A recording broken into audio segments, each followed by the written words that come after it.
12th max example 4.1 find the principal value of sin inverse of minus 1 by 2 in radian and degree அப்படின்னு கொடுத்துருக்காங்க.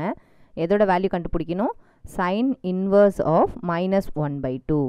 சைன்னா அது பக்கத்தில் வந்து நம்மளுக்கு டிகிரிஸ் வரும். sin 0 degree, sin 30 degree, 45 degree அப்படின்னா சைனுக்கு பக்கத்தில் டிகிரியோ இல்லை ரேடியனோ வரும். சைன் இன்வர்ஸுக்கு பக்கத்தில் என்ன வரும்?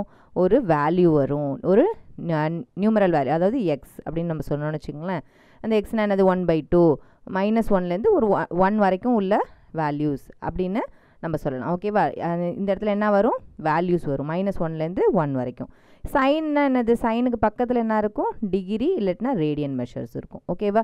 இப்போ இங்கே கொடுத்துருக்க கொஷின் எப்படி இருக்குது அப்படின்னா சைன் இன்வர்ஸ் ஆஃப் எக்ஸ். ஆனால் சைன் இன்வர்ஸ் ஆஃப் எக்ஸ்ன்னு இல்லாமல் எப்படி இருக்குது பாருங்கள், சைன் இன்வர்ஸ் ஆஃப் மைனஸ் எக்ஸ்ன்னு இருக்குது. சைன் இன்வர்ஸ் ஆஃப் மைனஸ் எக்ஸை நம்ம எப்படி எழுதிக்கலாம் அப்படின்னா மைனஸ் சைன் இன்வர்ஸ் ஆஃப் எக்ஸ்ன்னு எழுதிக்கலாம்.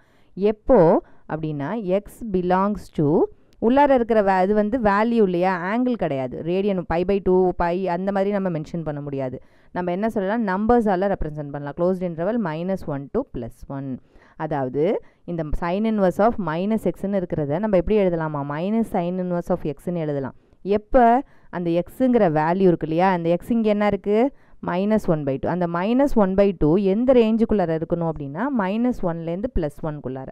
அந்த ரேஞ்சுக்குள்ளார இந்த நம்பர் இருந்துச்சு அப்படின்னா அதை நம்ம எப்படி எழுதிக்கலாம்? மைனஸ் சைன் இன்வர்ஸ் ஆஃப் 1/2ன்னு எழுதிக்கலாம். ஓகேங்களா? இப்போ பாருங்கள், இந்த -1/2 எந்த ரேஞ்சுக்குள்ளார இருக்குது? -1லேருந்து 1. அதாவது -1/2னா அது -0.5. இங்கே -1 இருக்குது, இங்கே 0 இருக்குது, இங்கே 1 இருக்குன்னா நம்பர் லைன் இந்த -1லேருந்து இந்த 1க்குள்ளார தான் என்ன இருக்குது? இந்த -0.5ங்கிறது இருக்குது.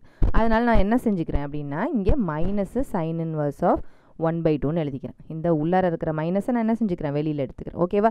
இப்போ சைன் இன்வர்ஸ் ஆஃப் 1/2க்கு நம்மளுக்கு நார்மலாக வேல்யூ தெரியும். அதாவது இந்த டிகிரி கொடுத்தா இதுக்கு ஆங்கிள் அந்த டேப்லர் காலத்துலேருந்து நம்ம எடுத்து எழுதுவோம் இல்லையா, இப்போது அந்த வேல்யூவே நம்மள்கிட்ட கொடுத்துட்டாங்க, அது என்ன டிகிரிங்கிறத எழுத போகிறோம், அவ்வளோதான். ஓகேவா? இப்போ சைன் 1/2ங்கிறது எதுக்கு வருது?